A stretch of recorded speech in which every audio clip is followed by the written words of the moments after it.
السلام علیکم ویورز، سوال ہے عادل ملک صاحب کا لاہور سے۔ وہ کہتے ہیں جی کل وفاقی کابینہ نے کرمنل پالیسی کی منظوری دی ہے جس کے تحت اب کرمنل کیسز کو 9 ماہ کے اندر حل کرنا ہوگا۔ تاخیر کی صورت میں متعلقہ جج چیف جسٹس کو وضاحت پیش کرے گا۔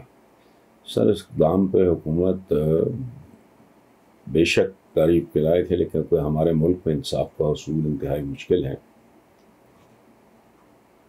کیا ایسی پالیسی سے ہم حقیقی طور پہ بھی انصاف حاصل کر پائیں گے؟ اس کے لیے حکومت اور عدلیہ کی کیا ذمہ داریاں بنتی ہیں؟ بھائی، میرے پہلی بات تو یہ ہے کہ یہ ڈوب مرنے کا مقام ہے۔ یہ جب ہم بات کرتے ہیں نا ہم زندہ قوم ہیں، پتہ نہیں ہم میں سے کتنے زندہ ہیں، کتنے زندہ لاشوں کی مانند ہیں، کہ 74 سال بعد بھی آپ بھی یہی کہہ رہے ہیں، میں بھی یہی کہہ رہا ہوں۔ ایک میگزین کا میں نے پرسوں چوتھا والا دیا، اس کی ٹائٹل سٹوری تھی کہ پاکستان کا جو کرمنل جسٹس سسٹم ہے، it protects the rich and punishes the poor. یہ اتنی سی ٹوٹل کہانی ہے۔ وہ کوئٹے والا واقعہ ویڈیو میں پوری دنیا نے دیکھا، اس بندے نے روند کے گزر گیا وہ اس کانسٹیبل غریب کو۔ اب یہ جو ظافر جاہر یا پتہ نہیں جعفر کیا نام اس کا کیس چل رہا ہے، اس کے بارے میں جو خبریں آ رہی ہیں، یہ ایک اسلامی جمہوریہ، یہ تو مجھے نہیں سمجھ آتی کہ کون بے ضمیر لوگ تھے جو آج تک آئے اور جنہوں نے ان بنیادی چیزوں کی، بنیادی ترین چیزوں کی، ہمارے حضور کا فرمان ہے کہ ظلم پہ قائم معاشرہ، کفر پہ قائم معاشرہ زندہ رہ سکتا ہے، ظلم پہ قائم معاشرہ نہیں، جہاں انسان کوئی تحفظ نہیں ہے۔ تو باقی جہاں تک سوال کا تعلق ہے کہ حکومت اور عدلیہ کی کیا ذمہ داریاں بنتی ہیں، تو اس میں تو کوئی سوچ بچار کی ضرورت نہیں ہے۔ اگر ان کے دلوں میں خدا کا خوف اور خلق خدا کے لیے درد ہوگا تو ٹھیک ہو جائے گا، ورنہ آپ بڑے سے بڑا قانون بنا لیں۔ میں نہیں سمجھتا کہ یہ اس طرح کی ڈنٹنگ پینٹنگ سے اس ملک میں جوہری تبدیلیوں کی ضرورت ہے، ویری ویری بیسک جوہری تبدیلیوں کی ضرورت ہے۔ یہ جو لپا پوتی ہم کرتے ہیں، آرائشی زبائشی کام، ڈنٹنگ پینٹنگ، اللہ کرے اس سے فرق پڑے اور یہ ہم سمجھ سکیں۔ ہم جانتے ہیں، اس لیے کہ میں کوئی فلسفہ نہیں بیان کر رہا، کہ رب تک پہنچنے کا رستہ جو ہے وہ اس کی مخلوق کے دلوں میں سے گزرتا ہے۔ تو انصاف کے بغیر بڑی بڑی قومیں رل گئی، تباہ ہو گئی، برباد ہو گئی۔ ہیومن ہسٹری ریکارڈڈ جتنی موجود ہے سارا یہی بتا۔ کدھر گیا چنگیز خان؟ اس نے دنیا الٹ پلٹ کے رکھ دی تھی، کوئی شک نہیں، مسلمانوں سمیت اس نے ہر شے تہو بالا کر کے رکھ دی تھی۔ What happened? آج منگولیا پتہ نہیں نقشے پہ ہے نہیں ہے تو کس حال میں ہے۔ بہرحال بیسک بات وہی ہے، خدا کا خوف اور خلق خدا کے لیے درد، ہمدردی۔ یہ تصدق حسین ہیں جی، نشتر کالونی، انہوں نے لکھا ہے بڑی معصومیت سے، نشتر کالونی بازار میں کونے والا گھر، لاہور۔ نمبر شمبر نہیں ہوگا، مجھے نہیں پتا۔ بہرحال وہ کہتے ہیں جی کہ میڈیا سے بات چیت کے دوران امریکن پریزیڈنٹ جو بائیڈن نے وائٹ ہاؤس میں ایک صحافی کو مہنگائی سے متعلق سوال پہ ہوش گالی دے دی، جو ریکارڈ بھی ہو گئی۔ پاکستان سے لے کے امریکہ تک اگر صحافیوں کو گالیاں دی جا رہی ہیں تو اس کا مطلب یہ ہوا کہ سیاسی اقدار میں ادب، لحاظ، برداشت، تحمل، بردباری کا فقدان پیدا ہو رہا ہے۔ اس میں بنیادی طور پہ کس کا قصور ہے؟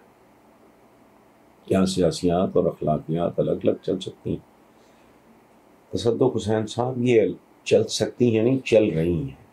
میں آپ کو ایک بات بتاؤں، یہ غالباً ابوالکلام آزاد صاحب نے کہا، جسے میں نے اضافہ کیا تھوڑا سا، کہ عام طور پہ سیاست کے سینے میں دل، دماغ میں مغز، روح میں پاکیزگی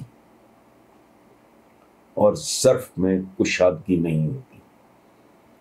بہت کم بہت کم، نہ ہونے کے برابر ایسے نام ہیں جنہوں نے تاریخ میں واقعی حق سیاست ادا کیا، جس میں سر فہرست جو مقدس نام ہے وہ ہمارے نبی کا ہے، جنہوں نے غلاموں کو بادشاہوں کے برابر بٹھا دیا، جنہوں نے انصاف کی ایسی ایسی مثال، برداشت کی ایسی ایسی مثال، مہربانی کی، شفقت کی، معافی کی ایسی ایسی مثال قائم کی۔ تو ان سے پہلے اور ان کے بعد تاریخ میں چند نام ہوں گے، ان کے تو خیر کسی نے کیا کوئی ٹخنوں تک بھی نہیں آتا ہوگا، لیکن بہت کم لوگ ایسے ہیں۔ باقی یہی گند ہے، یہی غلاظت ہے۔ اسلام کا جو اقتدار کا فلسفہ ہے وہ مختصراً یہ ہے کہ جو آدمی خود کو کسی عہدے، کسی منصب کے لیے، کسی پوزیشن کے لیے پیش کرے، وہ اس عہدے کے لیے بدترین آدمی ہے۔ آپ اندازہ لگائیں، ویسٹرن ڈیموکریسی، ہمارے یہاں بھی وہی پریکٹس ہو رہی ہے، امریکہ میں بھی وہی ہے۔ وہ کیا ہے؟ آپ خود کو ایک منصب کے لیے پیش کرتے ہو، اس کے لیے لابنگ کرتے ہو، اس کے لیے آپ جوڑ توڑ کرتے ہو، بے تحاشا پیسہ خرچ کرتے ہو، لوگوں کے ساتھ الٹے سیدھے، سچے جھوٹے وعدے، یہ حیران کن بات۔ تو ایک ایسا آدمی جس کے اندر ایک خاص منصب اور عہدے کے لیے ہوس ہو، اس سے آپ کیا ایکسپیکٹ کر سکتے ہو؟ یہاں ایک چھوٹا سا واقعہ میں آپ کی خدمت میں عرض کرتا ہوں۔ It came as a surprise to حضرت عمر بن عبدالعزیز کہ ان کو کر دیا گیا ہے خلیفہ کے طور پہ نامنیٹ۔ تو انہوں نے مسجد میں اکٹھ کیا اور کہا لوگوں کو میں اس میں دلچسپی نہیں، تم اپنے درمیان میں سے کوئی بہتر اور اچھا آدمی منتخب کر لو، مجھے کوئی دلچسپی نہیں۔ لوگوں نے حضرت عمر بن عبدالعزیز کو مجبور کیا اس منصب کے لیے، اور پھر جو کچھ ہوا وہ تاریخ ہے کہ آج ہم خلفائے راشدین میں شامل کرتے ہیں حضرت عمر بن عبدالعزیز کو،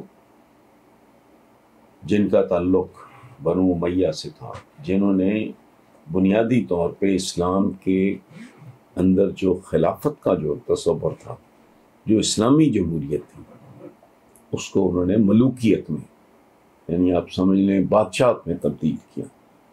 تو ان کی تو ایک بیسک فلو ہے۔ میں جو اس بات کا مذاق اڑاتا ہوں، ریڈیکیول کرتا ہوں کہ اگر جھوٹ کا پلندہ ہے، آپ لوگوں نے ملک کا نام رکھا ہے اسلامی جمہوریہ پاکستان، اسلام کے بارے میں ہم کہتے ہیں کہ جی مکمل ضابطہ حیات ہے، تو آگے جمہوریہ کیا ہے؟ وہ مغربی جمہوریہ ہے، مغربی جمہوریت ہے نا، جس کی وجہ سے ہم جمہوریہ کہلاتے ہیں۔ کیا کانٹرڈکشن ہے؟ ایک طرف آپ کہہ رہے ہو کہ مکمل ضابطہ حیات ہے ہمارا، دوسری طرف آپ سیاسی نظام ان کا، اچھا مالی نظام بھی ان کا، تو پلے ہمارے ہے کچھ نہیں، بس دبڑ کسڑ لگی ہوئی ہے، چل رہا ہے کام۔ آگے ہے جی کوئٹہ سے ہیں نیوز ایڈیٹر ہمارے دوست بلاج نسیم، ان کے سوال کا میں نے جواب دیا تھا ایک آدھ دن پہلے، تو وہ انہوں نے کہا ہے کہ میں نے کل آپ سے سعودی بچے کی ویڈیو کے متعلق سوال پوچھا تھا، جس کے جواب میں آپ نے کہا کہ پاکستان میں انڈین اسلام پہ عمل کیا جاتا ہے، آپ انڈین اسلام اور سعودی اسلام میں کیا فرق محسوس کرتے ہیں؟ دیکھیں صحیح معنوں میں تو بدقسمتی کہہ لیں، کوئی بددعا کہہ لیں، ہمارے اعمال کا نتیجہ کہہ لیں، اسلام تو صحیح معنوں میں کہیں بھی پریکٹس نہیں ہو رہا۔ پہلے خلفاء جیسے منتخب ہوئے، اگر اسی طرح سلسلہ چلتا ہے تو اس کو آپ اسلامی کہہ سکتے ہو۔ باقی جو بھی ارینجمنٹس ہیں، امارات ہیں، بادشاہ ہیں، ڈکٹیٹرز ہیں، یا ویسٹرن ڈیموکریسی ون مین ون ووٹ ٹائپ کھاتا ہے، ان میں سے تو کوئی بھی اسلامک ہے ہی نہیں ہے۔ اور پھر ہم ایک بات یاد رکھنا، دنیا میں بھائی میرے جنہوں نے اس ماڈرن دنیا کو وضع کیا ہے، قانون بھی انہی کے چلیں گے۔ پہلے لیگ آف نیشنز بنائی تھی فرسٹ ورلڈ وار سے پہلے، سیکنڈ کے بعد یونائٹڈ نیشنز. اب آپ روتے پھرتے ہیں کہ جی یونائٹڈ نیشنز کو کشمیر میں ہونے والا، فلسطین میں ہونے والا ظلم دکھائی نہیں دے رہا. وہ ان کا ادارہ ہے بھائی، وہ ان کا بنایا ہوا اوزار ہے، ان کا بنایا ہوا ہتھیار ہے. یہ IMF ہے، اس طرح کے جو بھی دنیا میں، وہ ٹھیک ہے، یہ بنی نوع انسان کے لیے خیر کا کام بھی کرتے ہیں، لیکن جہاں ان کا اپنا مفاد آ جائے وہاں ظاہر ہے نیچرل سی بات ہے. تو جنہوں نے آج کی دنیا وضع کی، دیکھیں ہمیں تھوڑا سوچنا چاہیے، تھوڑی سی کوئی شرم، حیا، احساس، ادراک کو فہم ہونا چاہیے کہ جس دنیا میں ہم زندہ ہیں وہ کیا ہے. اب ایک لمحے کے لیے ہم دیکھتے ہیں، ہم جہاں بیٹھے ہیں، ٹھیک ہے، میں مراد صاحب آپ سے بات کر رہا ہوں، آپ جہاں بیٹھے ہیں آپ اپنے ارد گرد دیکھیں، میں اپنا ارد گرد آپ کو بتاتا ہوں. اس کمرے میں روشنی جل رہی ہے، یہ بلب کہاں سے آیا؟ یہ روغن ڈال کے چراغ جلانے والے لوگ تھے، ایک بنی نوع انسان پورا. یہ بجلی ہے، یہ کہاں سے آیا؟ یہ میرے سامنے ٹی وی لگا ہوا ہے، میرے ادھر کمپیوٹر پڑا ہے، میرے اس طرف CCTV کیمرہ ہے. یہ کیمرہ ہے جس سے یہ نوجوان ہمارا بھائی خاور مجھے کر رہا ہے، فلم بند کر رہا ہے. یہاں AC چل رہا ہے، یہ سردیوں میں مجھے گرمی مہیا کرتا ہے، گرمیوں میں مجھے ٹھنڈک دیتا ہے. یہ جو گھر بنا ہوا ہے، یہ جو پنکھا لگا ہوا ہے، یہ اس گھر میں جو مٹیریل استعمال ہوا ہے، سیمنٹ تک کس کی ایجاد ہے؟ گھر کے باہر جو گاڑیاں کھڑی ہیں، یہ جو سیل فون پڑے ہیں، یہ جو ہم حج اور عمرے کرنے جاتے ہیں جہازوں پہ، یہ جو دنیا بھر کی ہم خبریں دیکھتے ہیں کہ ڈبے کے اوپر موت کے بارے میں گفتگو چل رہی ہے کہ یہ اور 10 20 50 سالوں میں یہ آپشنل ہو جائے گی. ٹھیک ہے، انسانی اعضاء تبدیل ہو رہے ہیں جیسے گھوڑے کی نال. ان سب میں ہماری کو کنٹریبیوشن ہے. ایٹم بم بنا لیا، اس پہ پھدکتے پھر رہے ہیں، کس بات پہ؟ وہ تو پاکستان بننے سے پہلے ہیروشیما ناگاساکی میں بھائی استعمال ہو چکا. Life saving drugs, MRI machine, x ray machine, microwave oven, gas کا استعمال.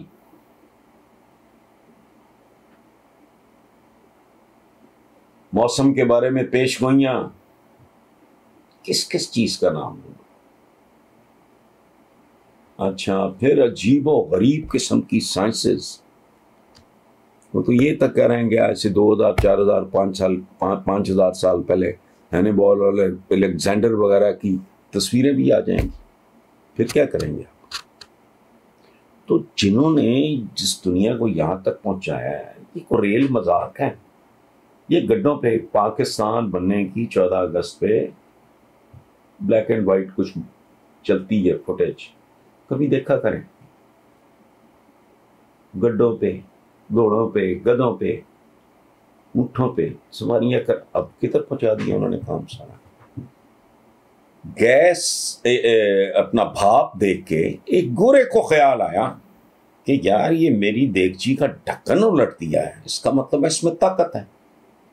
یہ کیسے ہوا؟ ٹھنڈے پانی میں نہیں ہوتا، ابلتے پانی میں یہ سٹیم بنتی اور اس میں طاقت ہے. اس نے ڈھکن ہی الٹا دی ہے میری دیگچی کا.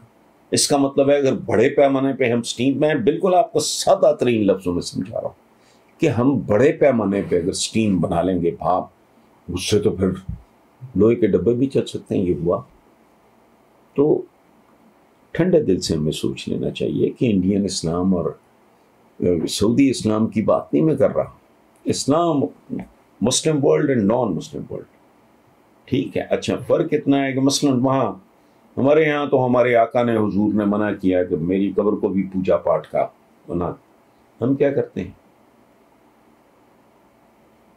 اکابرین کو، روحانی اکابرین کو، بزرگوں کو تو چھوڑیں. یہ کاما والی سرکار ہے، یہ کتیاں والی سرکار ہے، یہ طوطوں والی سرکار ہے، یہ ننگی سرکار ہے. یہ ہوتا نہیں ہے. یہ شیطان کیا کیا کھیل کھیلتے ہیں، آپ اندازہ لگاؤ. اولادیں مانگنے ان کے پاس جاتے ہیں، علاج کے لیے ان کے پاس جاتے ہیں. یہ دم درود تعویذ، یہ کیا ہے؟ یہ اسلام یہ سکھاتا ہے. اسلام آپ کو اسٹیڈ فاسٹنس، صبر کہتے ہیں چتر کا کے لیٹے رہنا صبر نہیں ہے. صبر ہے مستقل مزاجی، استقلال، اسٹیڈ فاسٹنس، تفکر، تدبر، حصول علم. اور علم کی کوئی ڈیفینیشن نہیں ہے یہ دینی ہے یہ غیر دینی ہے. فرمایا چین تک جاؤ تو چین میں جا کے آپ نے کیا پڑھنا تھا؟ وہ غیر دینی علوم ہی پڑھ رہے تھے نا. آج ہمارا آدمی جو ہے فوکس، میں حیران ہوتا ہوں کیوں مسلمان گھرانہ ہو ہی نہیں سکتا. مجھے سیکولر سمجھا جاتا ہے. ہمارے گھر میں آج تک کاری ریگولرلی کاری آتا ہے، میری اس کے ساتھ گپ شپ بھی ہے، فیملی ممبر کی طرح. کیا کر رہے ہو؟ ہمارا جن علوم میں دنیا سے مقابلہ چل رہا ہے، نہیں کوئی توجہ. لوگوں میں شعور پیدا کرنے کی بجائے ان کا جذباتی استحصال کیا جاتا ہے. یوں کر لیں گے، وہ کر لیں گے. کیا کر لیں گے؟ اب حال کیا ہے؟ افغانستان کے کیسا پروپیگنڈا نہیں ہوا. باٹم لائن کیا ہے؟ نتیجہ کیا ہے؟ انہیں سے بھیک مانگ رہے ہیں. براہ راست مانگ رہے ہیں، ڈائریکٹلی مانگ رہے ہیں یا انڈائریکٹلی مانگ رہے ہیں. بچاؤ بھائی ان کو. او بھائی کیا ہو رہا؟ یہ میں انڈین اسلام، چونکہ ہم نے ہزاروں سال تو نہیں صدیاں ہم نے ہندوؤں کے ساتھ مل جل کے رہے، اور ہندو لفظ ان کی کسی کتاب میں استعمال نہیں ہوا. یہ بھی میں آپ کو بتا دوں، یہ پہلی بار یونانیوں نے، اس کے بعد ترکوں نے استعمال کیا. انہوں نے نہیں کبھی اپنے لیے لفظ استعمال کیا.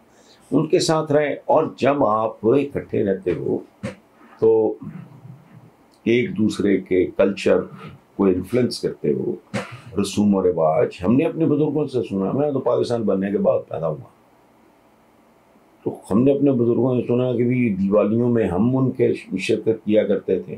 ہماری عیدوں پہ وہ ہمارے جس طرح کی شبرات یہاں، وہ سعودی عربیہ میں، میں نے دنیا میں تو پتہ نہیں کتنی بار گیا. میں نے تو جو کچھ ہم دین کے حوالے سے پاکستان میں جو کرتے ہیں، یہ پریکٹس میں نے تو نہیں دیکھی کسی اور اسلامی ملک میں.